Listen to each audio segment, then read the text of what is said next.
네, 안녕하십니까. 반갑습니다. 안종현입니다. 오늘도,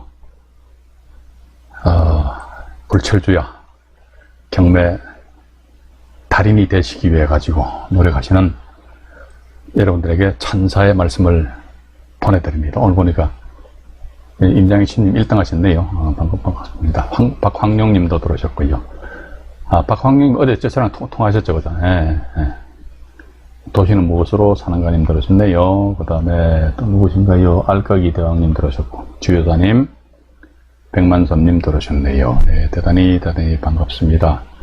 좋아요 한 번씩 꼭 또 눌러줘요. 좋아요. 예?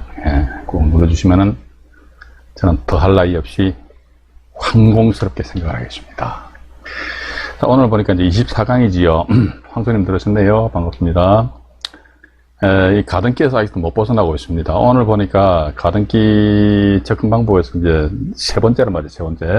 세 번째인데, 이거 자료를 찬찬히 조사를 하다 보니까 이 가등기 아니십니까? 이 가등기 이게 보면은, 그냥 순순히 가등기, 단순하게, 순순히 가등기구나.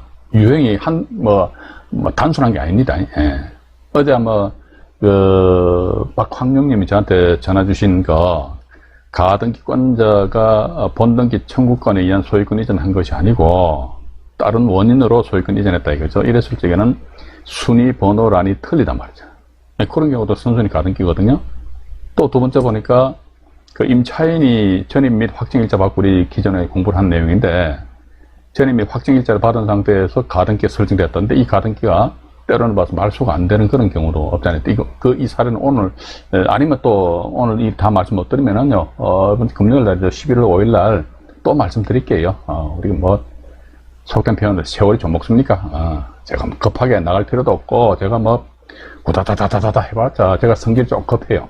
성격이 좀 급한데, 그렇다고 해서 저 혼자서 해버리면 들으시는 분들이, 시청자 여러분들이 안종현이 젊어 저거 무슨 이야기 하는 거, 당나라 이야기 하나, 소련말 하나, 이렇게 하면서 그냥 막 처음부터 이렇게 하신단 말이죠. 그래서 제가 하여튼 느긋하게 차근차근 말씀드릴게요.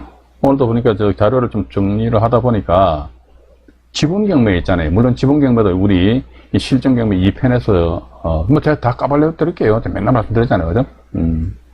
그래서 지금 저희 채널에 보니까, 제가 운영한 네이버 카페 운영자 중에 한 분이 밑에다 댓글을 달아놓으셨더라고요. 너무 까발리지 마시라고.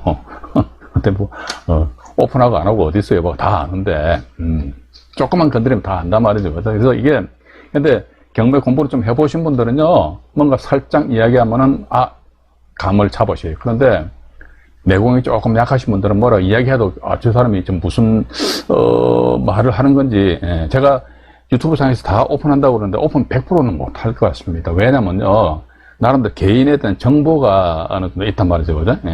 그런 게 있기 때문에, 그걸 최대한도 제가, 여러분들한테 전달해 드리려고 노력을 하는데, 그게 일단 약간 장애가 따릅니다. 옛날에 제가, 네이버 카페에서 박사 방송을 할 적이 있는데, 그때는 제가 회원분들 제가 다 알기 때문에, 그냥 있는 거 없는 거 확 다 이야기했어요. 그런데 현재 유튜브 같은 경우는, 본방송에서 보면 제 닉네임 보면 쭉 안단 말이죠. 그죠? 들어오셨구나 해가지고 보람이님 들어오셨네요. 이런 식으로 아는데 불특정 다수들 보기 때문에 누가 누군지 모르지 않습니까? 그렇기 때문에 부탁불로 이게 약간 제가 일부러 감추는 것이 아니라는 것을 좀 이해를 해 주시기 바랍니다. 그래서 일단 지분경매 같은 경우는 지분을 낙찰 받고 나서 어설프게 가등기를 많이 하더라고. 그래서 이제 이 시간을 들어가지고 지분에 대해서 투자하시는 분들은 가등기에 대한 활용 방안이랄까, 가등기 또는 가처분 등기, 오히려 제가 볼 적에는요, 가등기 해가지고, 어설픈 가등기 해가지고, 망신당하지 말고, 차라리, 소위 이제 역경매에서 뒤통수 두드려 맞을 수 있는 그런 물건 같은 게 있거든요, 지분경매 같은 경우에. 그때는 먼저 급선물은 뭘 해야 된다 하더라, 가처분 등기 해야 됩니다. 가처분이 뭐다? 그러니까 상대방 타지분권자 있잖아요. 당신 꼼짝 마. 숨만 딱 쉬고 있어. 꼼짝하지 말아라 이거지. 그런 식으로 가처분 등기 하고 또 때로는 봐서 가등기의 활용이 때로는 필요한 경우가 없지 않아 있을 수도 있습니다. 그때는 슬프시 가등기 하는데 가등기 하는 것도 무조건 다 가등기 하면 안 된다 이거지. 일부에 대해서 가등기, 이런 내용에 대해서 제가 아마 오늘 여러분들에게 말씀을 드리겠습니다. 일단 그런 말이죠. 먼저 칠판으로 잠깐 이동을 해가지고, 이동을 해서 말이죠. 이동해서 먼저 요것도 선순위 가등기니까, 지분을 낙찰, 잠깐만요. 저 화면을 조금 조정을 해드리겠습니다. 잠깐만요. 여기 보면 이 정도 쓰면 되겠네요. 지분이 경매에 나옵니다. 그럼 지분을 낙찰받습니다. 잠깐 말씀드릴게요. 하고 또 우리 실전 경매 또 자꾸 반복해서 말씀드리잖아요. 2편에서도 말씀드릴게요. 왜 제가 자꾸 반복해서 말씀드리냐면요. 이 영상물 보시는 분들이 처음부터 끝까지 쫙 다 보시는 게 아니에요. 어떤 분들은 잠깐 들어왔다 보고 나가고 하다 보니까 그 전에 제가 이야기했던 거 말귀를 못 알아들으세요. 그렇기 때문에 자꾸 말씀드린단 말이죠. 그죠? 그래서 이해해 주시기 바랍니다. 지분을 낙찰받았습니다. 지분 낙찰받고 나서 어설프게 배운 거야. 이게 참 안타까워요. 봐가지고. 일단 가등기를 해요. 가등기. 예. 근데 가등기를 왜 하지? 그러니까 만약에 A라는 사람이 지분을 낙찰받잖아요. 만약 2분의 1 지분을 낙찰받았다 치자 이거예요. 그러고 나서 B라는 사람이 A 지분 전부에 대해서 2분의 1 지분 전부에 대해서 가등기를 해버려요. 그러고 나서 나중에 어떻게 한다? A가 말이죠. 공유물 분할 소송을 제기해요. A가 공유물에 대한 분할 청구 소송 제기해서 이것에 의해 가지고 공유부동산이죠. 공유부동산 전부를 경매 신청한다는 거죠. 이렇게 지분경매는요, 이게 전 그렇게 봅니다. 제가 며칠 전인가 우리 채널에다가 이런 영상물을 하나 올렸거든요. 지분경매 특급 비밀 5가지 해놨는데 5가지 뻔하잖아요. 뭐 있습니까? 지분을 낙찰받아가지고 낙찰받았다는 게 첫 번째 뭡니까? 경매 취하 동의서, 그죠? 첫 번째가 이제 경매 채무자가 말이지. 낙찰자가 있는 상태에서 경매를 취하를 시키려면요, 낙찰자로부터 경매 취하 동의서를 낙찰자로부터 받아가지고 법원에 제출해야 됩니다. 또 두 번째 봐가지고 내가 지분을 낙찰받았다 그럼 내가 내 지분을 상대방한테 팔아먹어요. 세 번째 내가 타 지분을 매입을 하는 거죠. 매입을 한다, 그죠? 네 번째 뭡니까? 이도저도 안 돼. 야, 그럼 우리 사이좋게 두 손 꼭 잡고 부동산 중개업소 가가지고 같이 팔자. 같이 그냥 팔자. 전부를 다 팔아버리자, 그지? 요 선을 한 번 꺾게요. 요 취하동에서 1단계입니다. 2, 3, 4번이 2단계예요. 제가 볼 때는 2단계에서 어느 정도 마무리되는 것이 원만하게 어떤 수익을 올릴 수 있지 않겠느냐 하는 제 경험칙입니다. 근데 사람이 세상 살다 보면 내 마음대로 안 되는 경우가 많잖아요. 그죠? 이러다 보니까 저 상대방 인간이 완전히 쇄심줄이야. 이래도 싫대, 저래도 몰라. 네 마음대로 해. 막 이렇게 나와요. 그럼 어떻게 됩니까? 지분 낙찰 받으신 분은 최종적으로 뭘 해야 된다 하더라고요. 소송을 제기하는 수밖에 없어요. 소송. 그러니까 우리 지분에 대해서 입찰 들어가신다 했을 적에는 단지 낙찰받아, 경매 취하 동의서를 받고 수익을 올릴 목적으로 지분 낙찰받아야지. 이렇게 단순한 생각 가지고 샥 들어갔다가 완전히 말 그대로 그냥 요즘 임플란트 비용 많이 싸졌죠. 그죠? 그래도 이빨 확 빠져버립니다. 피똥삽니다. 잘못하면. 그러니까 취하 동의서를 노리고 입찰 들어가는 이 지분 경매 그렇게 간단한 게 아니라니까. 근데 왜 사람들이 그냥 막 들어가는지 모르겠더라고. 정말로 간단한 게 아니고. 근데 이게 이렇게 간단한 거 아닌데, 제가 그 전에 네이버 카페 건강한 부족클럽에서 지분 특강 방송할 적에 방송 내용이 있지 않습니까? 그거 제가 이번 유튜브에서 다 오픈해 드리겠다니까요.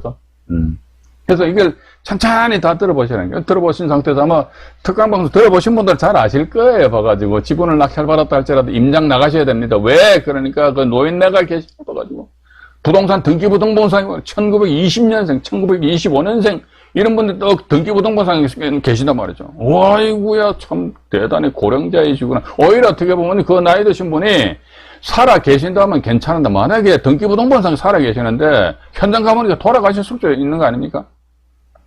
이리야 했을 적에 그때부터 낙찰자 입장에서는 나는 지분 낙찰받아가지고 경매 취하동의서 해가지고 경매 취하동의서 A4 이제 한 장 써주고 말이지. 그냥 제가 카페에서 항상 그런 말씀 드립니다. 막걸리 값 정도 받아야지 이렇게 생각하고 딱 들어간다. 어마야 보니까 타지분권자 중에서 고령자 이분이 돌아가 버렸었어요. 부모님 살아계실 적에도 형제지간에 우애가 별로 좋은 집안이 있습니까? 제가 볼 적에는 부모님 살아계셔도 형제지간에 별로 우애 있는 집안이 별로 없는 것 같아요. 제가. 있습니까? 그럼 제가 잘못 살은 것 같아요. 근데 부모님이 돌아가셨어. 부모님이 돌아가시게 되면 어떻게 됩니까? 그 부동산은 뭐 예를 들어 아파트 코딱지만 아파트란 말이지. 어차피 막 상속될 거 아닙니까? 상속되는데 뭐 머리 아파 와가지고 그럼 자식들 입장에서 보면 어떻게 됩니까? 그냥 아이고 막 찢어져 가집시다. 빠이빠이잖아요. 빠이빠이 솔직히 말씀드려가지고 이런 상황인데 보니까 마침 지분이 경매가 아니면 또 그 상속받은 지분권자들 중에서 일부러 말이죠. 자기네들 지분 일부를 경매시장에 툭 내놓을 수도 있다니까요. 경매시장에 내놔요, 일부러. 내놓으면 말이지, 보니까 청구 채권이 또 뭐 상당히 됐거든요. 왜냐면 청구 채권이 한 돈 100만 원 할 수도 있어요. 왜? 공정해가지고 말이죠. 100만 원짜리 공정하면 될 거 아닙니까? 그래서 경매 신청 청구에 100만 원이잖아요, 100만 원. 그럼 봐봐, 청구 채권이 100만 원이니까 되게 싸다. 엄청 싸니까 이거 보나마나 취하되겠지 해서 물어버려요. 취하되기 뭐가 취하돼? 취한되지. 무는 순간에 그 타지분권자 막 박수 친다니까. 그것도 이 양반들 1차 기일날 들어가 버려요. 그러고 나서 지분 낙찰 받은 상태에서 낙찰자는 말이지 목이 빠지게 기다린다고. 저쪽에서 말이지 경매 취하통이 소리 써달라고 빨리 이 인간들이 전화를 줘야 되는데 전화를 안 주는 것이야. 환장해버려. 그럼 어떡합니까? 또 내가 자존심을 좀 숙이가면서 전화를 하니까 당신 낙찰 축하합니다. 대금 납부하세요. 이런 식으로 나와버린다면 그때부터 완전히 인생 꼬여버린대요. 그죠? 이런 꼬라지를 안 당하기 위해서 우리가 뭘 알아야 될 것인가. 지금 이거는 우리가 지분 강의가 아니기 때문에 여기서는 제가 간단하게 말씀드립니다. 그래서 거기 또 있고 두 번째 매각이다, 매입이다, 가치 매각이다. 이것도 괜찮은 것 같아요. 그런데 아까도 말씀드렸습니다만 상대방이 보통 내기가 아니야. 진짜 보통 내기가 아닙니다. 법대로 하자, 법대로. 그럼 어떻게 됩니까? 최종적으로 우리는 이제 소송에 의해 가지고 소송 뭐죠, 이게? 소송 두 가지가 있잖아요. 찢어지자, 우리. 적과의 동침을 해소해버리죠. 공유물에 대한 분할, 청구, 소송에 의해서, 이런 거죠. 그죠? 공유부동산 전부를 경매에 붙인다든지. 아니면은, 손해배상, 청구, 소송 제기해가지고요. 타지분을 어떻게? 강제기미 신청한다. 근데 이 5번까지 가면은요, 제가 본 경험상으로는 5번까지 소송에 의해서, 경매까지 붙인단 말이죠. 이렇게 하면은, 물론 이제 수익이 발생되는 그런 사례도 제가 많이 목격했습니다만은, 대체적으로 보니까 수익보다는 손실이 많이 발생되더라고. 이상해요, 봐가지고 이상하게. 마이너스가 나버리더라고. 그래서 제 생각은 1단계 경매 취하동에서 하니까 요즘 막걸리 한 통에 얼마입니까? 1,000원 밖에 안 합니까? 막걸리 한 두 통값 받으면 2,000원 받고. 그건 여러분들 만약에 이런 케이스가 된다면은, 그건 여러분들 알아서 하십시오. 그거 제가 뭐라고 이거 제가 말씀 못 드리잖아요. 그죠? 그냥 순수한 마음으로, 나는 내가 나중에 죽고 나면은 저쪽에 천당을 갈 거야. 그럼 그냥 취하동에서 한 장 써주세요. 그냥 인감증명도 동사무소에서 발급받아 그냥 그대로 첨부하시면 되잖아요. 그죠? 또 두 번째 보니까 이제 2단계에서 이게 제가 볼 때는 어느 정도 수입이 좀 발생이 되지 않느냐. 그러니까 이거 지분 투자해가지고요, 큰 수입은 기대한다는 것은 5번 소송에 의해서 공유물 분할 소송한다든지, 손배 소송을 한다든지, 이런 식으로 해서 접근하는데 이게 위험 부담이 없잖아요. 있을 수 있다는 겁니다. 근데 제가 보는 관점에 있어서는 제가 만약에 5번으로 소송 들어간다면 저는 마이너스 보다는 돈 벌 자신이 있습니다. 왜냐면 봐가지고 공유물 분할 소송을 하기 이전에 그 투자 입찰 물건에 대해서 뭘 골랐다, 위치도 고르고 물건도 위치 뭡니까? 위치는 상대적으로 이제 좋은 동네 고르고 좀 비싸겠지만 또 두 번째 봐가지고 황금성 측면에서 가지고 아파트 좋으니까 아파트 고른 상태에서 다 봐서 이게 예를 들자면요, 소송이 낙찰받았습니다. 낙찰받은 것이 2021년 11월 달에 낙찰받았다 진짜 이거예요. 그런데 봐가지고 상대방이 말이지 죽었다고 말을 안 듣는 거야. 그럼 어떡합니까? 공유물 분할 소송에서 경매 신청한단 말이죠. 그럼 이게 2023년 정도 2023년도 한 7, 8월 달에 11월 달쯤 될 거예요. 이게 소송에서 경매까지 넘어간다면 보통 한 2년 정도 걸립니다. 보통 어떤 게 1년 반 정도 걸리기도 한데, 그러면, 자, 내가 2021년도 11월 달에, 예를 들어 서울 말이지, 송파구, 어딥니까? 석촌동에 뭐 아파트 하나 낙찰 받았는데, 그 당시 보니까 매매 가격이 한 15억 했다, 진짜 이게. 근데 2년이 지나버렸다, 그러면 이게, 물론 그렇죠. 2년이 지난 상태에서 15억에서 15억으로 해서 가격이 떨어질 수도 있겠죠, 그죠? 근데 반대로 봐가지고 25억으로 가격이 치고 올라갈 수도 있지 않겠나. 그래서 이게, 요런 거에 대한 그까지도 나름대로 분석을 한 상태에서, 의외로 보면 상대방이 말 안 듣는다, 그러면 알았어요. 우리 이제 시간 질질 끌어버렸어요. 요런 식으로 소송에 의해서 경매가 들어가게 되면은, 때로는 봐가지고 이제, 질질 시간을 끌 수가 있는, 끌모를 내가지고, 그 부동산 가치가 상승이 되고, 상승이 됩니다. 그만큼 나의 몫이 많이 들어오고 이렇게 나온단 말이에요. 이 와중에 가등기가 때로는 어디서 자칫 잘못 배우신 분들 가등기 이걸 막 그냥 응용을 하시더라고요. 가등기 이거 여기 또 가등기 적어놨잖아요. 그죠? 가등기 적어놨는데 여기서 제가 한 말씀만 딱 드릴게요. 뭐냐면요. 이런 용어가 적절한지는 모르겠습니다만은 핵분열을 해야 됩니다. 핵분열. 예를 들어 2분의 1 A가 2분의 1 지분을 낙찰 받았잖아요. 그죠? 근데 대체적으로 보면 가등기 설정한다고 그러니까요. 저 2분의 1 지분 낙찰 받은 여기 지분 전부에 대해서 가등기. 이거 하면 안 돼요. 지분 전부 하면 안 된다니까. 핵분열은 뭐냐니까 2분의 1이니까 여기다 예를 들어 20분의 이 뒤에 동그라미에 더 붙이면 20분의 10이잖아요. 그럼 20분의 2, 20분의 8 이렇게 핵분열을 하는 것이지요. 그죠? 그럼 20분의 2는 A가 가지고 있고 20분의 8은 뭐다? A가 말이죠. 누구한테, 갑한테 판 걸로 해요. 그 다음에, 요 갑 지분에 대해서 을이라는 사람이 가등기를 설정해버려요. 요런 가등기 됐다면요. 전 그렇게 봅니다. 뭐냐면, 이 가등기 같은 경우는, 때로는 봐서 이제 허위 통정 의사 표시에 의한, 등기행위이기 때문에 이것도 형사처벌 대상이 될 수 아마 있을 것 같아요. 그죠? 그런데 중요한 사실은, 정말로 중요한 사실은 말이죠. 이건 A라는, 자, 요건 같은 경우 A가 있는데 다른 타지분권자가 있다면 말이죠. 그죠? 타지분권자 입장에서 봐가지고는 요 가등기가 있는 상태에서 경매가 들어왔다 했을 적에는 이 20분의 8 지분 요 가등기는 이게 영원히 말소가 안 됩니다. 그러면 여러분들한테 제가 질문을 한번 들어볼게요. 아파트인데 20분의 8 같은 거의 한 절반 정도 되잖아요. 그죠?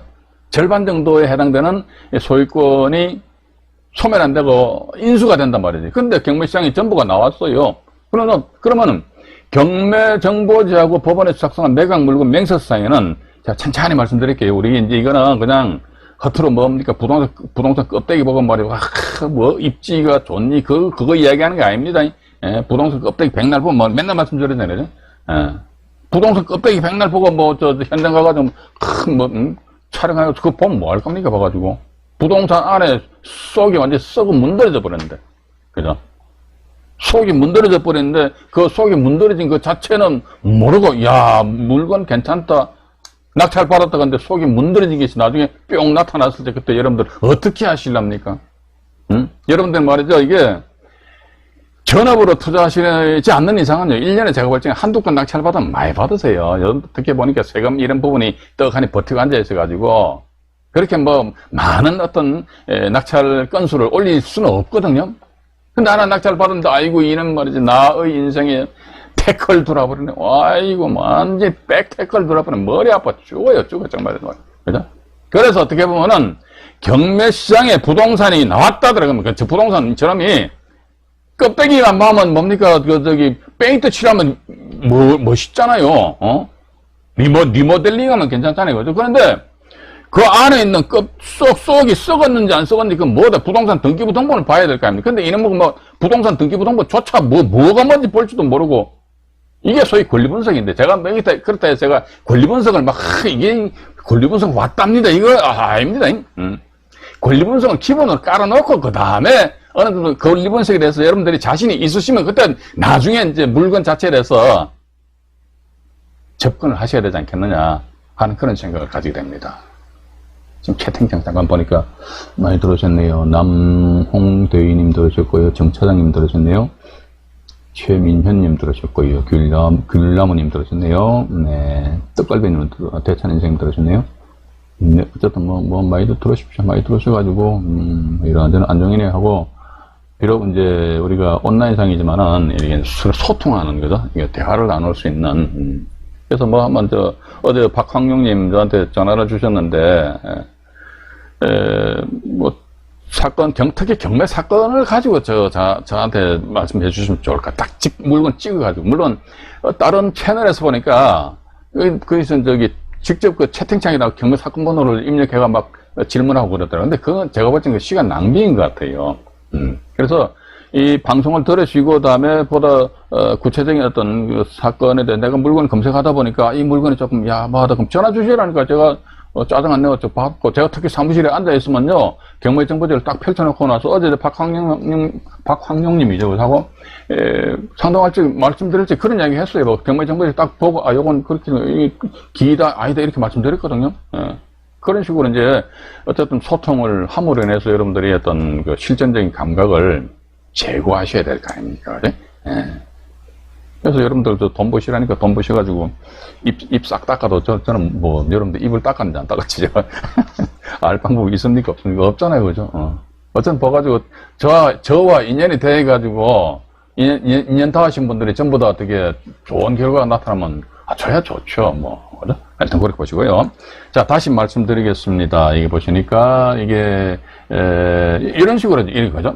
이런 식으로 이제 20분 8에 대해서 을이라는 사람이 가등기를 한 상태에서 이게 경매 턱 나왔다 했을 때 20분에 8 지분이 말소가 안 된다. 가등기가 말소 안 된다. 이건 말소 안 돼요. 요 내용에 대해서는 제가 또 이 편으로 미룰게요.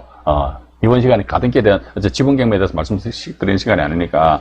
자, 그렇다면 이게 말소가 안 되는 그런 가등기 있다 하더라 그러면 상대적으로 어떻게 됩니까? 인수하는 권리가 있으니까 정상적으로 하자가 없을 적엔 예를 들어 한 10억에 낙찰 받아야 된다 이거지.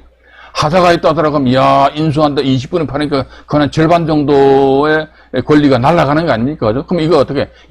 가등기가 인수되니까 세워라 내워라 놔둬버려. 계속 떨어져가 한 1억까지 떨어졌다. 그럼 놔둬버려. 그럼 다른 사람이 가져가 버린다니까요. 왜?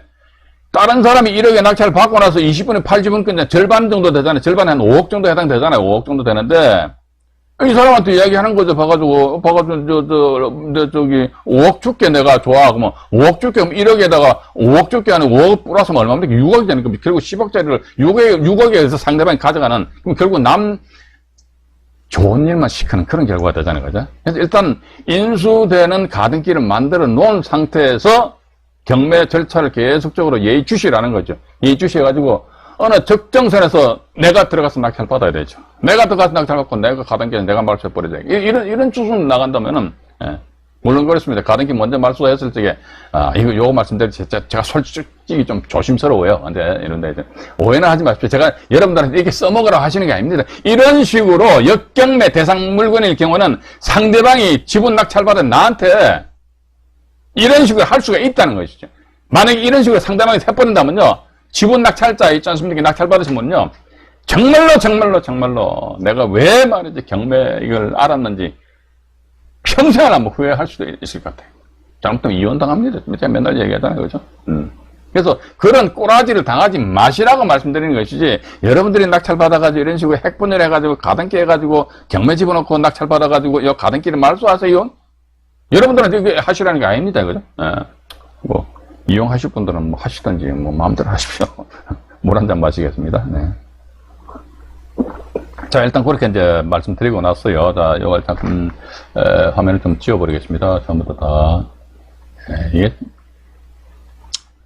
이걸 지워놔야 돼. 나중에 또다시 칠판을 띄울 적에 깨끗한 게 뜨거든요. 자, 요렇게 하고요. 조금만 기다려 보십시오.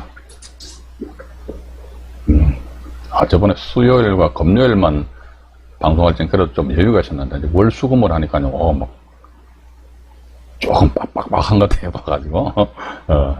네, 일단 이렇게 하나 지워버리고요. 자, 그 다음에 이제, 경매 정보지로 이제 넘어왔어. 이거 보면 일단, 이것부터 먼저 말씀드릴게요. 의정부 지방법원 사건입니다. 의정부 지방법원 사건이고요. 네, 화면을 확대해 드릴게요. 의정부 지방법원이죠. 이미 낙찰된 사건입니다. 이게 2016 타경에 70만 2389 강제경매 사건인데, 경기도 연천군 정보고 보니까 저기 휴전선 근방인 것 같습니다. 다세대 주택인데, 이것도 지분이 경매가 넘었는데, 이게 2분의 1 지분이 경매가 넘었어요. 2분의 1 지분이.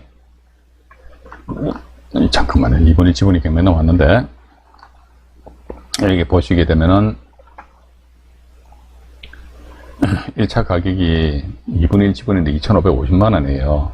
그럼 아무래도 전체 감정에는 5,100만 원으로 이걸 평가를 한 것 같습니다. 그래서 2분의 1 지분이니까 2,550이 된다 이거죠.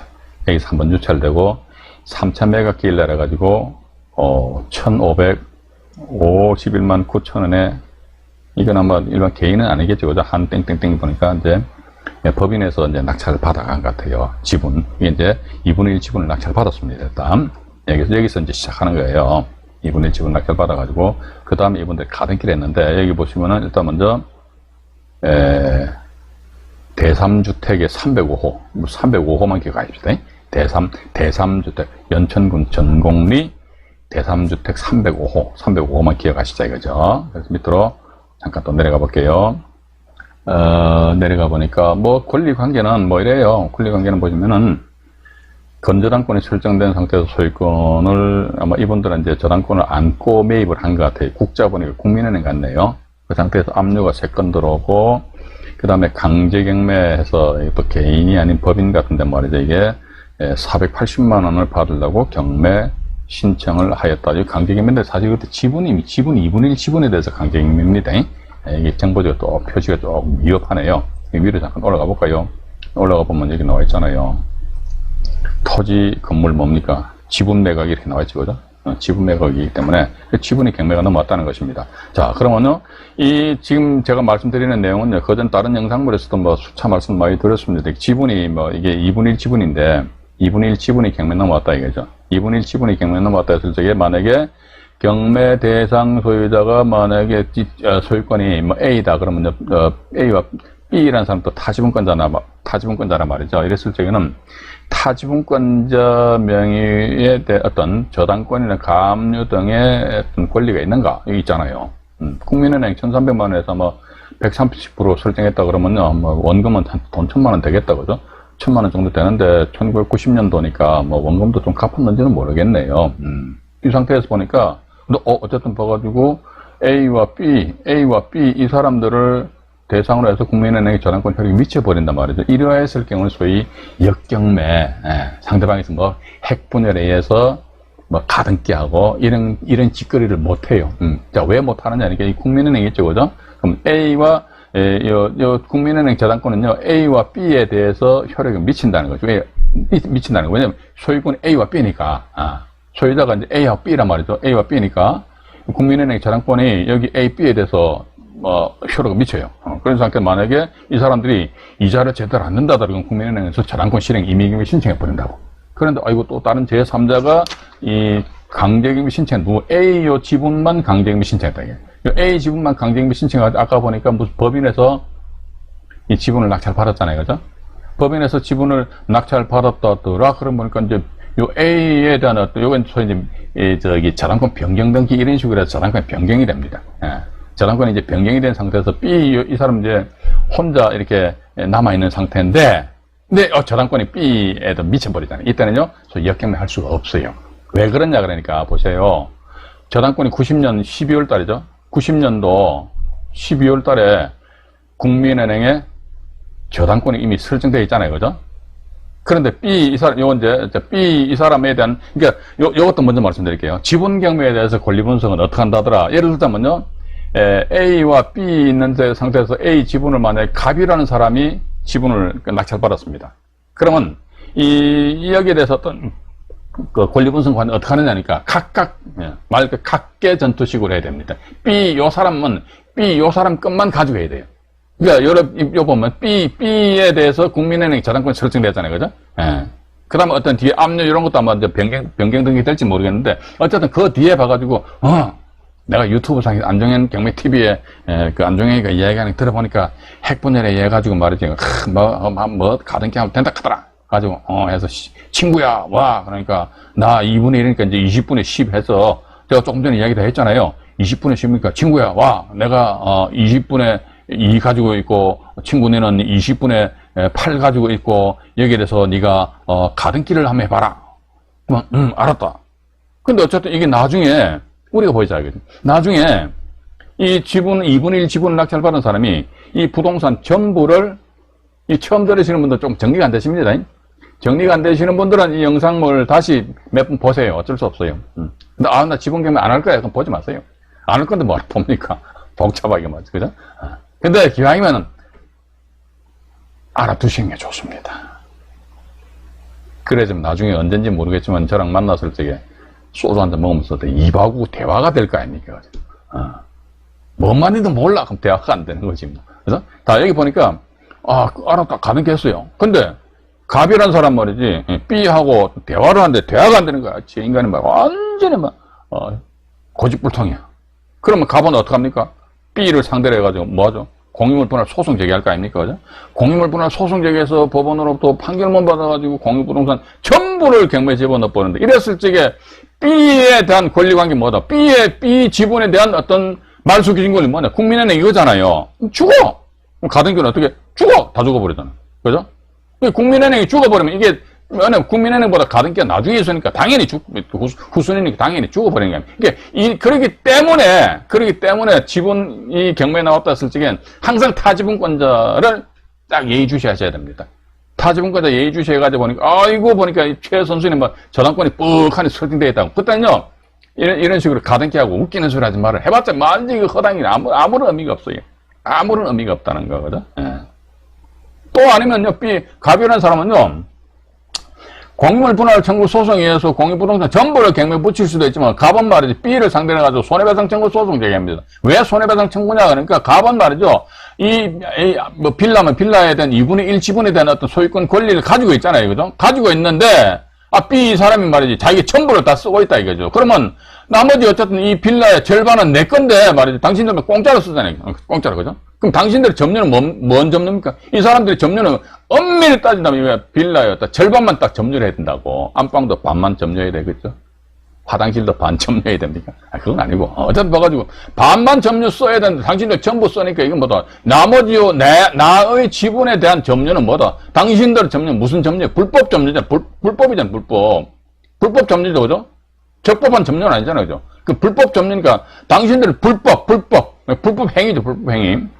불법 행위로 내가 누굽니까? 갑이죠. 뭘 입어버려서 손해를 입었잖아요. 당신들 불법 행위로 내가 손해배웠기 때문에 따라서 손해배상 청구 소송 제기한다. 그럼 손해배상 청구 소송 제기한다 해가지고 당신 B 지분을 경매에 집어넣잖아요. B 지분을 경매에 집어넣는다. 이랬을 적에 B 지분의 말소기준 권리가 뭐냐 이게 국민은행 저당권이다. 가등기 했어. 웃기는 소리 하지만 다 죽어. 나가서 요건 같은 경우는 갑은 뭐죠 이게? 갑도 이제 타지분권자, 지분권자 지위를 가지니까 우선 매수 권리를 행사를 하고 빠이빠이 이런 식으로 이제 끝나버릴 수가 있다는 것입니다. 지금 또 보니까 30분이 좀 넘었네요. 일단 여기에 이제 1차 경매 사건이고요. 이게 연천군 정곡읍에 이제 305호인데 여기에 조금 이따 이제 또 경매가 또 넘어온 그런 사례가 있습니다. 근데 이분들이 그때 지분 낙찰 받으신 분들이 이제 가등기 하고 했는데 그 사례는 2부 방송에서 말씀을 드리도록 하겠습니다. 자, 여기서 1부 방송 마치도록 하겠습니다.